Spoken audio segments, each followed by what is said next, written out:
KGF वाली बहू। निर्मला जी के बेटे सुमित की शादी नव्या के साथ हो गई और निर्मला जी बहुत खुश थी क्योंकि बहू रानी दिखने में बहुत खूबसूरत थी और नेचर भी अच्छा था। निर्मला जी का बहुत अच्छे से ख्याल रखती थी, कभी किसी से झगड़ा नहीं करती थी। लेकिन निर्मला जी की बहू में कुछ तो अनोखा था और वो ये था कि केजीएफ मूवी देखने के बाद केजीएफ मूवी के हीरो की बहुत बड़ी फ़ैन बन गई थी और बस हर वक्त उसे ही कॉपी करने की कोशिश करती रहती। बस एक यही आदत की वजह से निर्मला जी को कभी कभी उस पर गुस्सा आ जाता। बाकी सब कुछ ठीक था। सुमित बेटा, तुम नव्या को समझाने की कोशिश क्यों नहीं करते? अरे बार बार केजीएफ के हीरो की तरह भेस बदल कर घूमती रहती है कॉलोनी में, सब देख देख कर हंसते हैं। क्या करूं मम्मी, मैंने उसे कई बार कहा कि बहू हो, बहू की तरह रहा करो, लेकिन उसके सर पर तो केजीएफ का भूत सवार है, किसी की सुनती ही नहीं। ठीक है बेटा, तो ऑफिस जा, मैं एक बार और उससे बात करने की कोशिश करती हूँ। थोड़ी देर के बाद नव्या अपने कमरे से निकलकर बाहर आती है। अरे बहू, ये क्या, तुम फिर से केजीएफ की एक्टर बन गई? मम्मी जी, आपको पता है ना, मैं उसकी पर्सनालिटी से बहुत इम्प्रेस्ड हूँ और मेरी फेवरेट मूवी है ये। जानती हैं, मैंने तो सारे डायलॉग्स भी रट कर रख लिए हैं। अरे बेटा, लेकिन थोड़ा बहुत समाज की भी तो परवाह करनी पड़ती है ना। तुम इस तरह घूमती हो, सब लोग क्या सोचते होंगे, थोड़ा तो डरा करो। मम्मी जी, डर होना चाहिए और दिल में होना चाहिए, वो अपुन के नहीं, सामने वाले के दिल में होना चाहिए। अरे तुम फिर से केजीएफ के डायलॉग मारने लगी। अरे पता नहीं कब समझोगी। डोंट वरी मम्मी जी, मैं अभी आपके लिए गर्मा गर्म कॉफ़ी बना कर लाती हूँ, उसके बाद आपकी सारी टेंशन रफू चक्कर हो जाएगी। कुछ दिनों के बाद। नव्या, नव्या कहाँ हो तुम? मैं यहाँ हूँ। अरे क्यों इस तरह केजीएफ का हीरो बनकर घूम रही हो? कभी तो मेरी बीवी बनकर रह लिया करो। छोड़ो ना सुमित। अच्छा बताओ, मुझे आवाज़ किस लिए दे रहे थे? क्या बताऊँ यार, मेरे बॉस ने मुझे इतना काम दे दिया ना, पूरी तरह से परेशान हो गया हूँ। ऐसा लगता है ऑफिस नहीं, युद्ध पर जाता हूँ। अरे बेटा, परेशान क्यों होता है? ला, मैं तेरा सर दबा देती हूँ, दुखी मत हो, काम तो सबको करना ही पड़ता है। लेकिन मम्मी, ऑफिस में आजकल बहुत काम रहता है, थक जाता हूँ मैं। जानता है बेटा, जब तू छोटा था ना, तो मैं ऑफिस और तुझे संभालने का सारा काम करती थी, तब मुझे भी ऐसा ही लगता था। लेकिन कुछ दिनों के बाद सब ठीक हो जाएगा बेटा। सही कह रही है मम्मी जी, तुम अपने आप को ऑफिस में काम करने की वजह से योद्धा समझते हो, लेकिन जानते हो, इस दुनिया में सबसे बड़ा योद्धा एक माँ होती है। अरे ये डायलॉग तो मैंने कहीं सुना है। जरूर सुना होगा, केजीएफ फिल्म का डायलॉग, भला किसने सुना नहीं होगा? हे भगवान, कोई मेरी बीवी के सर से केजीएफ का भूत उतार दे। कुछ दिनों के बाद। नव्या, सुमित तो ऑफिस चला गया, एक काम करते हैं, हम दोनों मार्केट चलते हैं, मुझे कुछ शॉपिंग करनी थी। ठीक है मम्मी जी, मैं अभी तैयार होकर आती हूँ। थोड़ी देर बाद नव्या फिर से केजीएफ फिल्म के हीरो की तरह गेटअप रखकर आ जाती है। अरे तुम फिर से ये बन गई। चलिए ना मम्मी जी, आप जानती है ना, मुझे ऐसे रहना बहुत पसंद है। प्लीज़ प्लीज़ प्लीज़ मम्मी जी। अच्छा ठीक है, चलो। मार्केट में निर्मला जी को उनकी एक सहेली मिलती है। अरे निर्मला, ये तुम किसे साथ में लेकर घूम रही हो? लगता है फिल्म का हीरो निकलकर तुम्हारे साथ आ गया है। मेरी बहन, क्या बताऊं, ये फिल्म का हीरो नहीं है। अच्छा, ये तुम्हारा बेटा होगा, बहुत दिनों से देखा नहीं ना, इसलिए पहचान नहीं पाई मैं। अरे नहीं नहीं, मेरी पूरी बात तो सुनो, ये मेरी बहू है नव्या। है? लेकिन दिखने में तो ये बिल्कुल केजीएफ के एक्टर की तरह नजर आ रही है। हाँ, वो क्या है ना, इसे इसी तरह रहना पसंद है। क्या बात है बहू, शहर में इस तरह घूम रही हो, तुम्हें बिल्कुल भी अजीब नहीं लगता? लोग तुम्हारे बारे में क्या कहेंगे? आंटी जी, जो शहर में रहने आता है ना, वो उसके बारे में सीखता है, और जो राज करने आता है ना, वो शहर को अपने बारे में सिखाता है। और मैं इस शहर को अपने बारे में सिखा रही हूँ। अरे ऐसा ही कुछ तो केजीएफ पिक्चर के हीरो ने भी बोला था ना अपनी फिल्म में। ये हुई ना बात, सही पहचाना आपने। केजीएफ फिल्म के हीरो का ही डायलॉग है ये। निर्मला जी और नव्या को मार्केट में शॉपिंग करते करते शाम हो जाती है और शाम को घर लौटते वक्त एक सुनसान सड़क पर अचानक से एक चोर उनके सामने आकर खड़ा हो जाता है। चुपचाप अपना सारा रुपया माल पैसा मुझे दे दो। क्यों दे दे पैसे? तुमने दिए क्या सामान खरीदने के लिए? ओए चुप कर। और इस तरह बहुरुपया बनकर क्यों घूम रहा है? अरे घूम रहा नहीं, घूम रही है, बहू है ये मेरी। लेकिन देखने में तो तुम्हारा बेटा जैसा लगता है। वैसे कुछ भी कहो, बेटा है बड़ा हैंडसम। अरे चुप कर, कहा ना बेटा नहीं बहू है मेरी, बहू है। अच्छा ठीक है, तो ऐसे कहता हूँ, तुम्हारी बहू बहुत हैंडसम है। ओए मिस्टर चोर, ज्यादा बातें बनाने की जरूरत नहीं है। चुपचाप यहाँ से निकलो, तुम्हें कुछ नहीं मिलने वाला। ऐसी बात है? एक मिनट रुको, ये देखो मेरे हाथ में गन है ना, गन। तुम दोनों का भेजा उड़ा दूंगा। नव्या लपक कर वो गन चोर से छीन लेती है। ट्रिगर पे उंगली रखने वाला हर कोई शूटर नहीं होता, और उनकी औकात उनको चाहने वालों के अलावा और कोई समझ नहीं सकता। क्या बोले रे? ये लाइन तो मैंने कहीं सुना है। अरे सुना होगा, जरूर सुना होगा, क्योंकि केजीएफ फिल्म तो सबने देखी है ना। मेरी बहू तो दिन में 4-4 बार देखती है, उसी का डायलॉग है ये। अरे वाह आंटी जी, बहुत कमाल की है आपकी बहू।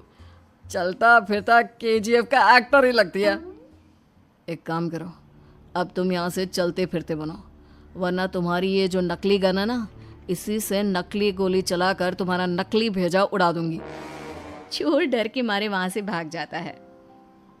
कुछ दिनों के बाद एक दिन सुमित नव्या से कहता है, नव्या, मेरे कुछ दोस्तों ने शहर के बाहर जो बड़ा सा गार्डन है ना, वहाँ पर गेट टुगेदर का प्लान बनाया है। तुम भी सही वक्त पर रेडी हो जाना, हम भी चलेंगे। रेडी हो रही हूँ।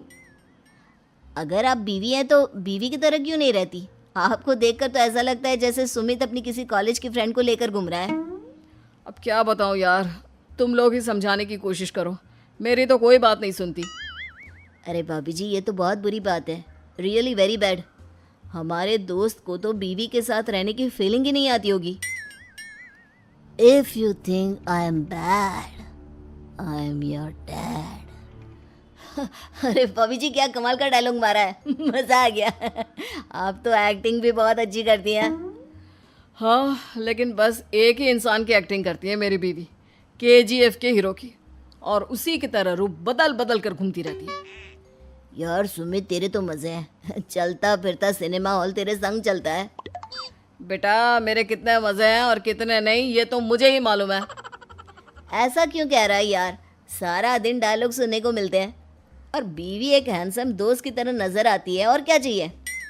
क्या बताऊं भाई, कई बार रात को सोते वक्त जेब में नकली गन रखकर सोती है, और फिर झटके से मेरे सर पर गन तान के केजीएफ के डायलॉग मारती है। उस वक्त मेरी क्या हालत होती होगी, ये तो मैं ही समझ सकता हूँ ना। सुमित की बात सुनकर उसके सारे दोस्त जोर जोर से हंसने लगते हैं। रील्स वाली बहू। प्रज्ञा को रील्स बनाने का बड़ा ही क्रेज है, और वो दिन भर रील्स बनाती रहती है, खाते पीते घूमते फिरते, घर में कॉलेज में। रील्स बनाने के कारण प्रज्ञा पूरे कॉलेज में हाईलाइटेड है। जहां उसकी रील्स सभी को पसंद आते हैं, वहीं मनीषा चिंता में डूबी रहती है। एक रोज जब खाते हुए प्रज्ञा रील्स बना रही होती है, तब मनीषा कहती है, एक मिनट भी चैन नहीं है इस लड़की को। ये नहीं कि खाना तो आराम से खा ले, लेकिन नहीं, अरे थोड़ी देर रील्स नहीं बनाओगी तो आसमान नहीं टूट पड़ेगा। अरे मम्मी, इसी को तो कहते हैं डिटर्मिनेशन। तुम नहीं समझोगी ये सब। भगवान, इस लड़की को सद्बुद्धि दे। जब देखो तब टेढ़ा बाका मुंह बनाती रहती है। मनीषा की बात का प्रज्ञा पर जरा भी असर नहीं होता, और वो खाते खाते रील्स बनाती रहती है। दिन बीतने लगते हैं, और देखते देखते प्रज्ञा का कॉलेज भी खत्म हो जाता है। आए दिन कोई ना कोई मनीषा को प्रज्ञा की शादी करवाने का सुझाव दे जाता है।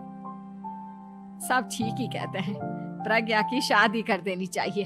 अपने घर के काम काज में व्यस्त हो जाएगी तो खुद ही ये रील्स और नाच गाना बंद हो जाएगा। मनीषा और प्रेम प्रज्ञा के लिए एक अच्छा लड़का ढूंढने लगते हैं। और तभी विकी का रिश्ता प्रज्ञा के लिए आता है, जिसने प्रज्ञा को उसकी रील्स देखकर पसंद कर लिया था। अगले दिन विकी अपने माता पिता के साथ प्रज्ञा के घर पहुंच जाता है और प्रज्ञा साड़ी पहने हाथों में चाय की ट्रे लिए उनके सामने आती है। जब विकी को पसंद है तो हमें भी बहू पसंद है। बहन जी, आप बारात की तैयारी कीजिए। एक बार लड़का लड़की अकेले में बात कर ले तो अच्छा रहेगा। हाँ हाँ, क्यों नहीं। मनीषा विकी को प्रज्ञा के कमरे में भेजती है, जहां प्रज्ञा पहले से ही रील्स बना रही होती है। तभी विकी कहता है, आ गए आपके साजन जी, हमारे साथ ये रील्स कंप्लीट करती तो और भी अच्छा रहता। अच्छा जी, हम देते हैं। और प्रज्ञा नाचती गाती अपने ससुराल चली जाती है। सब कुछ अच्छा चल रहा होता है। प्रज्ञा यहाँ भी दिन भर हर चीज की रील्स बनाती रहती है। लेकिन कुछ दिनों के बाद जब सुनीता कहती है, बहू, ये रील्स के साथ साथ कुछ काम भी कर लिया करो। वैसे तुझे और क्या क्या बनाना आता है?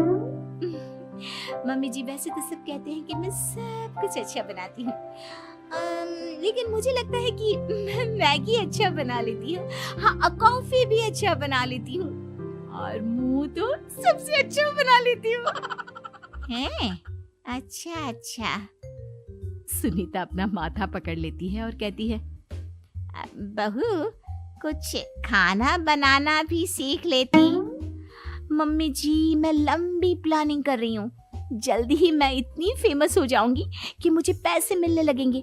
हम दोनों सास बहू राज करेंगे, राज ना कर काम करेंगी और लोगों की तो लाइन लगेगी हमसे मिलने के लिए। तेरा दिमाग खराब हो गया है क्या बहू? हंसी मजाक तक ठीक है, लेकिन इस तरह घर नहीं चलते। जितना जल्दी हो इस घर के तौर तरीकों को सीख लो। प्रज्ञा मुंह घुमाकर चली जाती है और तुरंत उसी वक्त एक रील बनाती है। ये देख सुनीता का गुस्सा 7वें आसमान पर चला जाता है और विक्की के घर आती ही सुनीता उसे सब कुछ बताती है। विक्की भी अब प्रज्ञा की इन हरकतों से परेशान हो जाता है। तुम टेंशन मत लो मम्मा, मैं देख लूंगा। विक्की कमरे में जाता है तो देखता है कि प्रज्ञा रील्स बना रही है। विक्की बड़े ही प्यार से प्रज्ञा से कहता है, प्रज्ञा, इन सब के लिए मैं तुम्हें मना नहीं कर रहा हूँ, लेकिन फिर भी हर वक्त तो ये अच्छा नहीं लगता ना। समझने की कोशिश करो, मुझे भी तुम्हारा थोड़ा वक्त चाहिए। मैं जब ऑफिस से आता हूँ तो मुझे समय देने की जगह इसी में लगे रहते हो। तुम ज्यादा ही सोच रहे हो। तुम भी मेरे साथ रील्स बनाओ ना, तुम्हें भी बहुत अच्छा लगेगा। तुम्हें इज्जत से कोई बात समझ में नहीं आती क्या? दिमाग खराब हो गया है तुम्हारा इस चकाचौंध से। अगर तुमने अपना रवैया नहीं बदला तो मैं तुमसे दूर चला जाऊंगा। तुम ही रिश्ता लेकर आए थे, मुझे लड़कों की कमी नहीं थी और ना आज है। विक्की दरवाजा पटक कर चला जाता है। धीरे धीरे विक्की प्रज्ञा से दूर होता जाता है। एक रोज मनीषा प्रज्ञा के ससुराल उससे मिलने जाती है। तब सुनीता उससे कहती है, बहन जी, अब आई हैं तो कुछ दिन यहाँ रहकर जाइएगा। आप ही का घर है। हाँ मम्मी, बहुत दिन हो गए तुम्हारे साथ एक भी रील नहीं बनाई मैंने। प्रज्ञा तुरंत अपने फोन में रील्स ऑन कर लेती है। ये सब मुझसे नहीं होगा। तेरा ये भूत अभी तक नहीं उतरा क्या? बहन जी, आप कुछ कहती नहीं क्या इसे? जब आप ही कुछ नहीं कर पाई तो मैं कर ही क्या सकती हूँ। सास तो वैसी ही बदनाम है। शाम को घर की लाइट चली जाती है और मनीषा प्रज्ञा से कहती है, मेरे घुटनों में बहुत दर्द हो रहा है, तू लाइट का कुछ इंतजाम करना बेटा। अच्छा, कैंडल जला देती हूँ मम्मा। प्रज्ञा गाते हुए कैंडल जलाती है और खिड़की के पर्दे के पास रख देती है। मनीषा, जिसे बहुत दर्द हो रहा है, वो सो जाती है और प्रज्ञा हमेशा की तरह अपने रील्स में लग जाती है। उधर कैंडल की वजह से पर्दा आग पकड़ लेता है और मनीषा के कमरे में आग लग जाती है। बचाओ, कोई है, बचाओ। सभी भागते हैं और विक्की कमरे की आग बुझाने में लग जाता है, लेकिन तब तक मनीषा आधी जल चुकी थी। मनीषा की हालत देख प्रज्ञा रोने लगती है। विक्की मनीषा को तुरंत हॉस्पिटल ले जाता है और उसे एडमिट कराता है। विक्की प्रज्ञा से कहता है, देख लिया ना, तुम्हारे इस नाच गाने की वजह से आज तुम्हारी माँ की जान जाते जाते रह गई। अब पता नहीं तुम और क्या चाहती हो। उधर डॉक्टर कहते हैं, इनकी हालत बहुत नाजुक है, आधे से ज्यादा चल चुकी है। प्रज्ञा रोती हुई मंदिर में जाती है और भगवान के आगे जाकर कहती है, भगवान मेरी माँ को ठीक कर दो, मैं कसम खाती हूँ हाथ से ये रील्स बनाना छोड़ दूंगी, बस मुझे मेरी माँ वापस मिल जाए। 2 दिन बीत जाते हैं और मनीषा खतरे से बाहर आ जाती है। पेशेंट अब ठीक है, आप लोग उनसे मिल सकते हो। सब कोई मनीषा से मिलता है और प्रज्ञा सबके सामने अपना फोन तोड़ देती है। मुझे माफ कर दो मम्मा, मैंने तुम लोगों की बातों को नजरअंदाज किया। बेटा कोई भी चीज जरूरत से ज्यादा खराब है,